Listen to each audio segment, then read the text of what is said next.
Welcome to a Fish Out of Water podcast. This is your host, Richard Lipman. Today we're interviewing Ana Casas Broda and Anaí Tirado Miranda.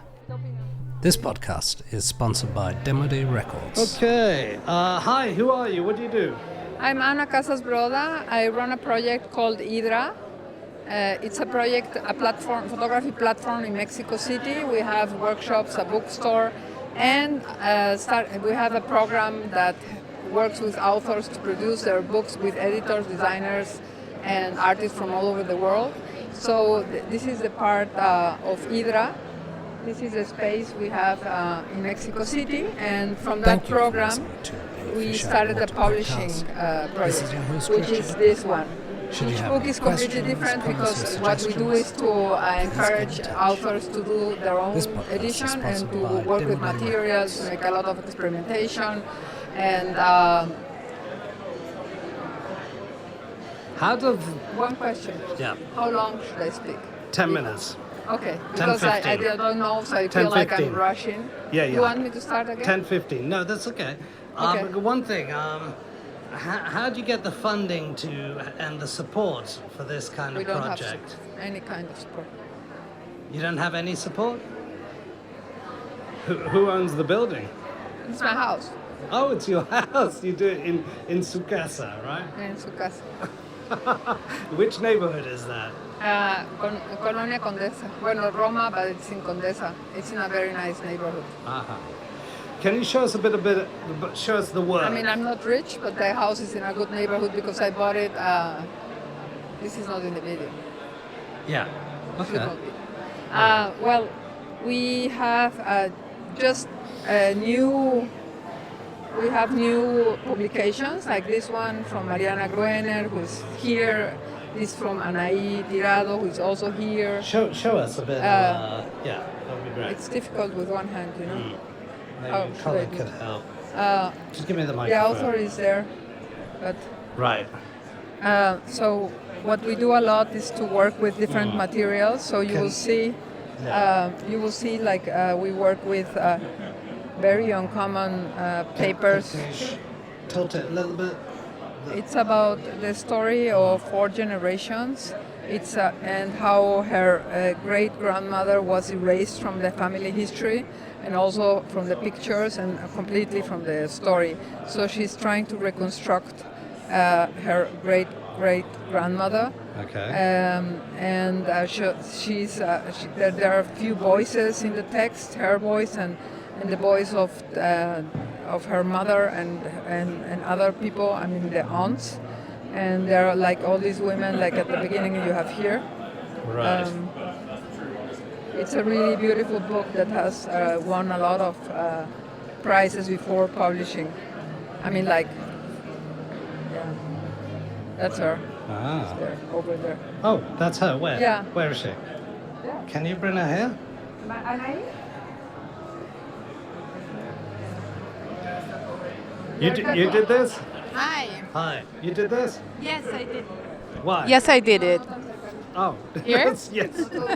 Yeah, we saw the work. Wait. Can we make a little cut first? Sure. Don't worry. You are like, Bien. Ah. Okay. Thank you. I just ate. Hi. I did this book. When was this? Why? When? When? I started in 2022, and it got printed last week. Oh. And okay. yeah, I started working it at the incubator program at Hydra. Uh-huh.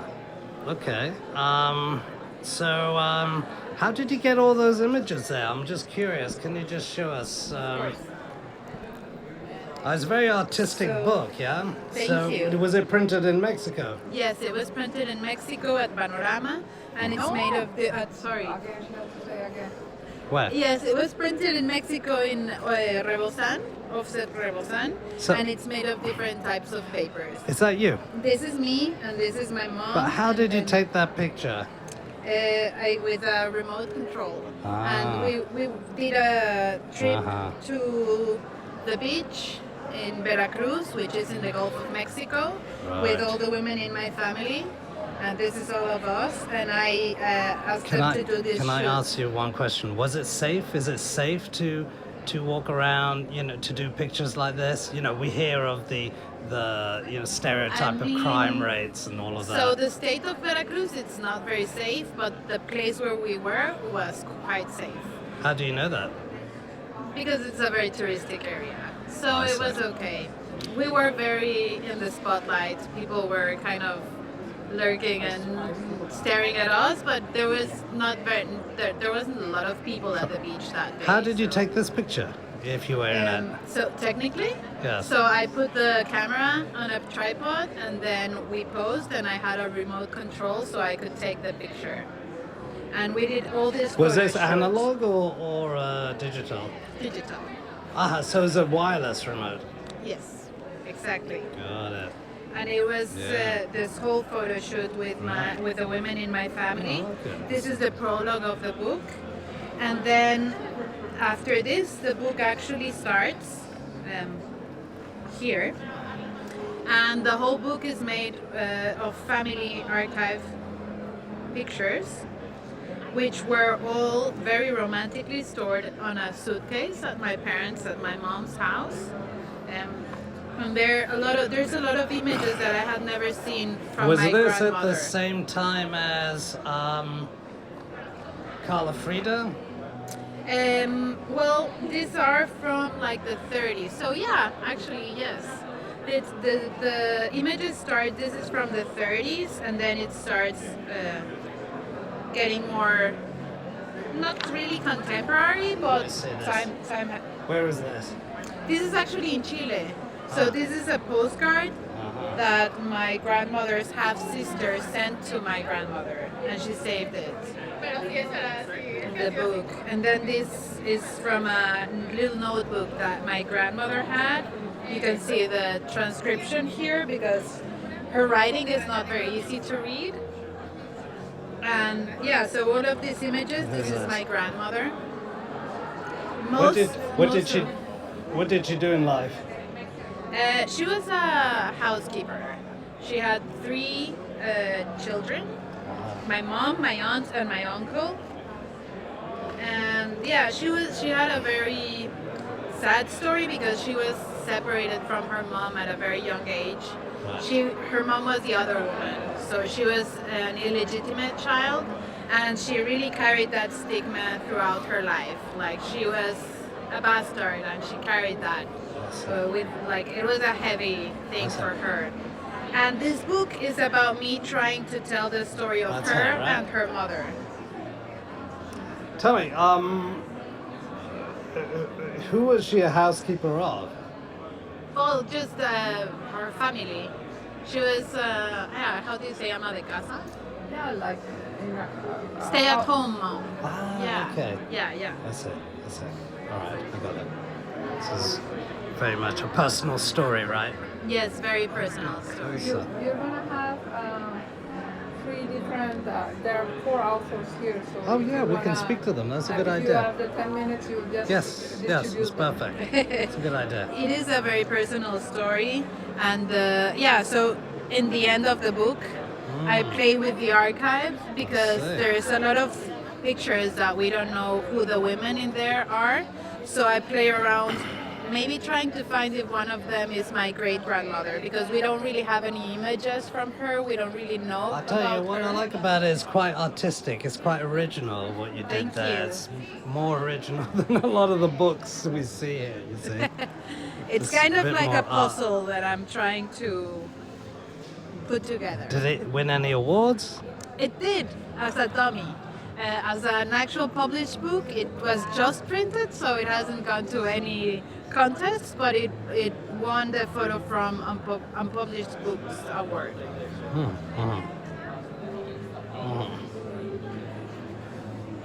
Okay. All right. And then in this little booklet, I play with AI, AI, right? sorry, yeah, AI, trying to give my great-grandmother a face, and also playing with like a made-up story. What if my grandmother and her mother had never been separated, and they had aged together? So this is my grandmother, and this could be my great-grandmother, according to AI at least. Yeah, and that's it. And then the epilogue comes.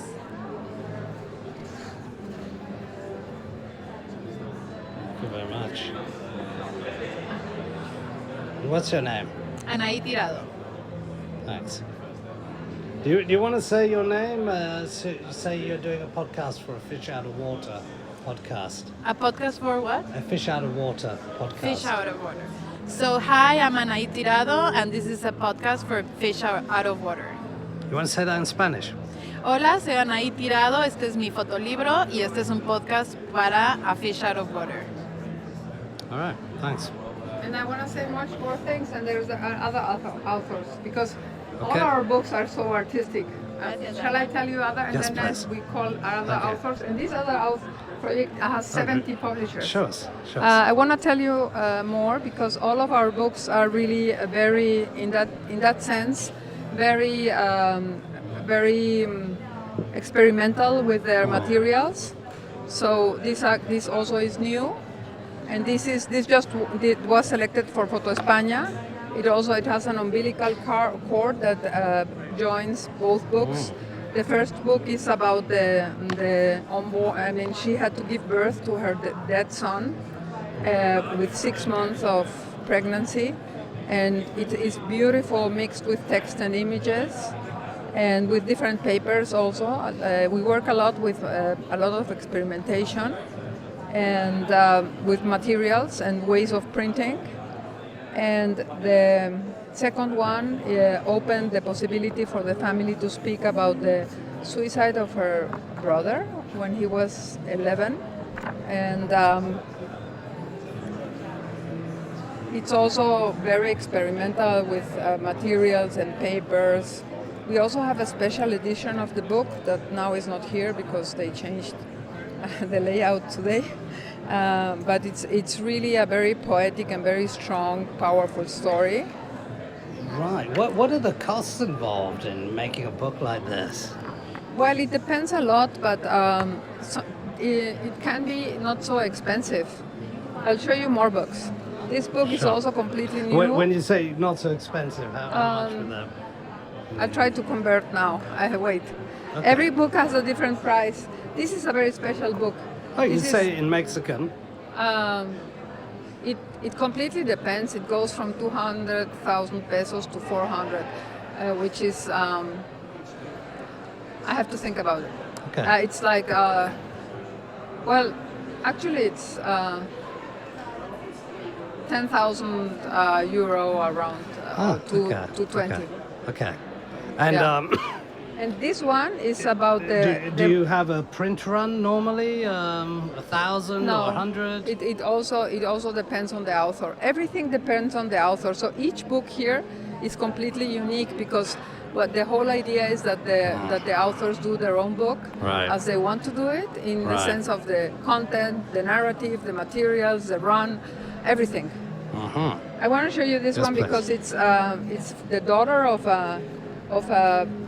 her parents were at the Zapatista Revolution.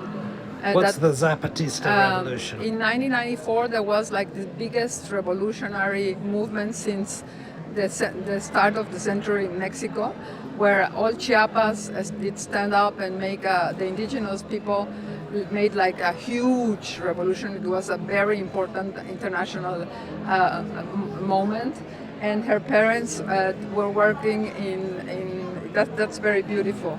They were working as the sanitary. I mean, like as doctors there, but they were part of this movement. And these films she developed 20 years later. Are you okay? Yeah, give me 2 secs. Continue talking. It's all right. Well, just give me a sec. Be careful with this book because this is very. I want to show it to you. This is beautiful. I'm going to put it on the ground because this little beast is cute. Yeah, I see you. And there are more authors, so you then edit it and. Yeah. I mean, basically, the ethos of the podcast is unedited. Obviously, I'll cut out little bits and pieces. Without editing. Yeah, most of it is. So yeah. these pictures were taken by the father of the artist, and she did develop them in while she was taking the incubadora, the program. So she developed them 20 years later. Yep. And they're amazing because they are like actually images of the people, the indigenous people, like taking over. These are like, and they're still independent. I can see lots of guns here. Is that correct? Yeah, because they did really make it was like a big movement. Oh, okay, And these all, are the revolutionaries, right? Yeah, and all Basically, national, I mean, international press was there, all ONGs. And she tells the story from her point of view. She was a child and she was carried as a child to all these communities where her parents would be working in health. And it has a lot of different papers, and it's beautiful because it has to do with the this is like a very rough paper, like the one in Anaí's. This book is from Gabriela Garcia Rivas, and I think it's a very special book because it tells a story that has never been told from this point of view, and in a very experimental and beautiful way. So these are really indigenous populations. What is that over there? Well, there are What's because they're going on making they do this their own rituals. You know, Mexico is the country in Latin America that has the most biggest population of indigenous people. There are 68 still living indigenous groups, and they still have their own language, their own social organization. It's very important. So this is something that has not changed since 1500, which was the conquest. So these are of who? Spaniard. Ah. Uh-huh. So you're related to the Spaniards? Is that the direct The lineage? Spaniards, I mean, like the English people did like invade India and all the other countries. The Spaniards did conquer, invade all Latin America, except Brazil, the Portuguese guys. Right. You know that. It's So good this for is our audiences. Give them a history lesson. Yeah, really. And this is when it came out in the newspaper. Right. So it's 1994, and that was the time when. And this is the Zapatista like manifest. And then she goes on reflecting because she reflects from a very personal point of view, which is very unusual. This is a that's how they are. Let me see. They are Are there normally. any? Okay, yeah, I see. And now she's still, what's interesting is that now as a young woman, she still works, that's her. She's still working in the Zapatista autonomous communities. God. Well, what's happened there? It's, What is this? they're midwives, and they're telling people how to take out the placenta and how to cut it. And these are indigenous women with these amazing dresses in indigenous places that are autonomous, and she works for ONGs. So you cannot see their faces because it's prohibited to show them. Is that Because right? there are still, because there are still, there is still a war against Zapatismo. So you said 68. What do you mean? 68%? No, 68 groups of indigenous cultures Okay. still alive with their own language Right. and their own culture, their own social structure, Right. and they're all like uses and Can all. I ask one question? What did they want? No, they just existed there and they kept their identity. They want to be alive. I see. So they're worried about And because extinction of their identity, right? well, in the case of Zapatismo, it's a very complicated situation because in Chiapas is one of the states, it's the border with Guatemala, so there's a lot of repression because it's also not trying not to let people get in from the rest of Latin America. So there are a lot of military there, and also they changed from making coffee, they put cows. So a lot of people were really starving, and they're really poor population. So they stand up for themselves, and it's jungle there. So they made this revolution, what became like this very big international movement, and they have a whole structure in autonomous community where where the military cannot get in still. This is quite interesting because they are the only ones that really have stand up and are still autonomous. Right. Can you show us a picture that represents the current situation? It's most powerful. Well, it's difficult because you kind of remember in your it's mind. well, I think no, there's nothing that represents the current situation because it's a journey. I mean, the whole book is a journey that goes in time, no? So it's not really How did she get access? because her parents had all these images. Most of them were taken by their own parents. So these are taken by her parents. Yes, I told her she developed the films, the first ones, these amazing images during the workshop, so she had never seen them. Okay. So what about her parents? How did they get access? Well, they took them themselves because they were part of the movement. Oh, I see. Are they still alive? Yeah. But I mean, okay. One thing I was interested in terms of the design of this kind of, what do you call it? Yeah, it's like a exposed. I don't know exactly in English. It's a bit but Japanese, right? The Japanese have that as well. Yeah, but this type is of very common printing. in books. Is it? We use it like in most of our books. It's like exposed spine. It's how you call it in English. Right. And then we have other books like this one that you break. And then this one is Joan Fontcuberta, who is one of the most important contemporary artists and theorists he's from Barcelona, and he worked for 3 years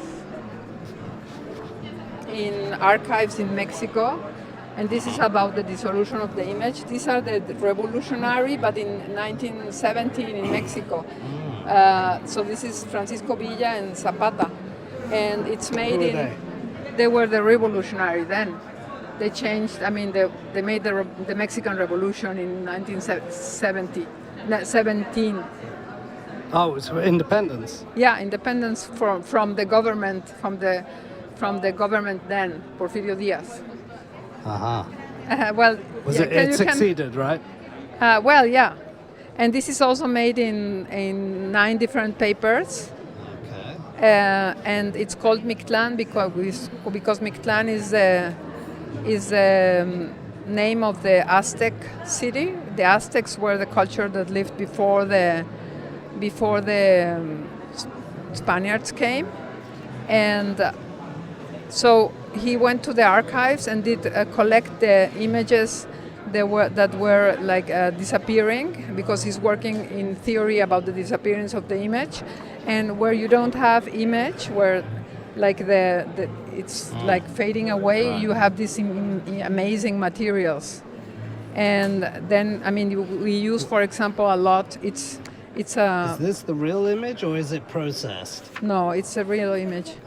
And this is, for example, this is, for example, the paper we use to wrap food in Mexico. So it's a very cheap paper, but it's beautiful, and it has these marks, like the negatives that are like fading away. It has these amazing textures. So the concept of the book is really powerful. Yeah. Wow, that's very artistic. It's amazing book. So that's what I wanted to tell you, because most of them are really. I want to show you this one. Okay. This is an amazing book. Right. This is it's going to be difficult if you don't hear the microphone. Thanks, It's called sorry. Absence by Mariceu Erthal, and it's 3 stories about absence. The first one, she did win the Eugene Smith Award with its series. It's about a young woman that was kidnapped in Veracruz and disappeared. She never appeared again. Veracruz. Where's Veracruz? The same place that these were naked in the Veracruz is in Mexico. Is a that state. The north, south, or east? I don't know exactly. It's like on the coast. I'm not very good with north and south. But these are the parents, and at the end, I mean, they really got a good relationship with her, and that's the artist, gave her the dress and the last self-portraits of her daughter and her poems. And so she worked with the family, and the father did write a text about the disappearance of women in Mexico. Is this common? Yeah. Why? Really, because there's a lot of violence in Mexico, and there are a lot of women that get kidnapped and disappear. It's a very tremendous, strong problem. I see. And the second story is also about absence. So the first time she decided to quit her job as acquaintant, she decided to also go for the first time out of Mexico, and she went to an Airbnb in Cuba. And the family has had a daughter in exile, so she was like feeling the void of somebody. So they told her, "You're going to be our daughter for 1 week." And the last story is a story about herself. So that's what gives like completely the sense of the book, because why she is so driven to the theme of absence, no? And how they grew her up. family, right? That's her and her siblings, how they grew up really poor. And then they start to remember like the absence of the father, who was there but not really present. And her sister remembers how an aunt did abuse of her, and so it becomes all of our books are a kind of a very intense process for the artists, because they work a long time on it. Show us this one over here. What's this? I have others Yeah, that I we'll like go. more. We'll go to that one, of course. The Mexicanas is made by Paola Bragado. She's a Spanish artist, but she lived in Mexico for many years, and it's made in a club, very known club that's called Barba Azul, and these women are there featured as the women that get like for a cheap dance with people, and she does teach them yoga while they were teaching her how to dance. And at the same time, this is analog. She did take images from the city, and there were like overlaps of negatives of Mexico City, and it's a way of giving an idea of her perception of Mexico City. Where are these taken? These are taken in in this club called Barba Azul that is very well known, and the rest of them in the streets of Mexico, like everywhere around. Is it legal over there to have these clubs and stuff like that? Yeah. Okay. I mean, this is not prostitution, but because it's about dancing with the customers for like they pay a chip and then they dance with them. I want to show you Yes, this please. one. This is also a very unusual book. It's called Mushe, because Mushes is a community in Oaxaca, around Oaxaca, and it's since ancient time, before the Spaniards came in 1549. Oh wow! Look at that. Men they're called mushes, and they're men that have the role of a woman in the society, and they're completely accepted. So the photographer worked for more than 8 years on this project, because he's from that community. That's him, and it's a quest about his own identity.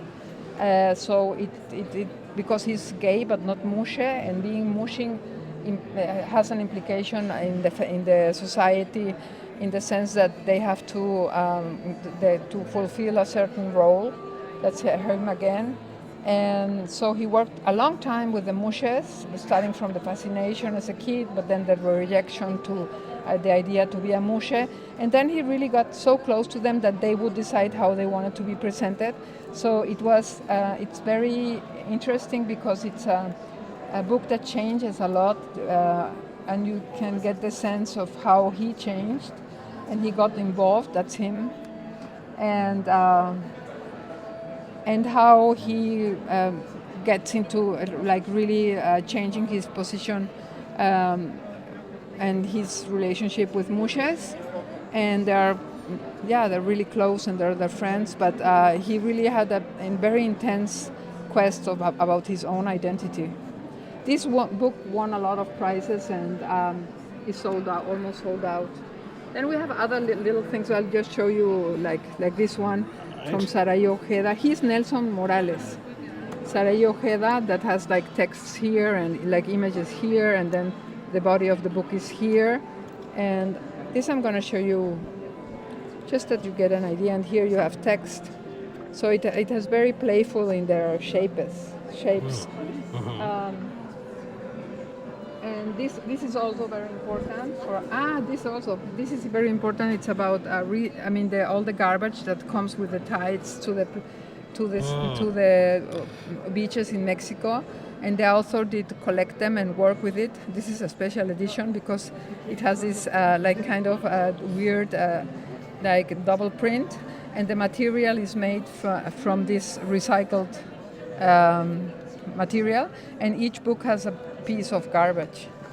And this one is from one artist from San Cristobal de las Casas, Chiapas, this is something that happens since since the conquest, and since 1549. And these monsters go every September 22 and dance on the streets following the Mercy Virgin. And the more sins the person has, the more bigger the monster is. And it's amazing. So he's very close to them because he is from there, and he has a beautiful, very personal text. But it's something that has to do with how the Catholic religion and the indigenous religions melted in Mexico, which is very important, and it's also amazing, no? And the other book, ¿Se fue Mariana? This one here was very interesting. This is from a very... ¿Se fue Mariana? Because the other author is there, but I'll show you. Okay. This is from a classical, we only have 2 books from deaf people. Right. Manuel Álvarez is for the Mexican photographer. So we did this book they invited us to do this book in his archive. There are the not identified portraits. Since he is the most famous Mexican photographer, and he did portrait Paul Eluard and Frida Kahlo, everybody, no? Since he was the guy who made the portraits of everybody in Mexico, in the archive they had non-identified images. That's him, and they made this book and a show where people could put to identify them, and then it would go into a website. It's beautiful, yeah. Yes. It's a classical. Wow. Yeah. Thank you for listening to a Fish Out of Water podcast. Should you have any questions, comments, or suggestions, please get in touch. This podcast is sponsored by Demo Day Records.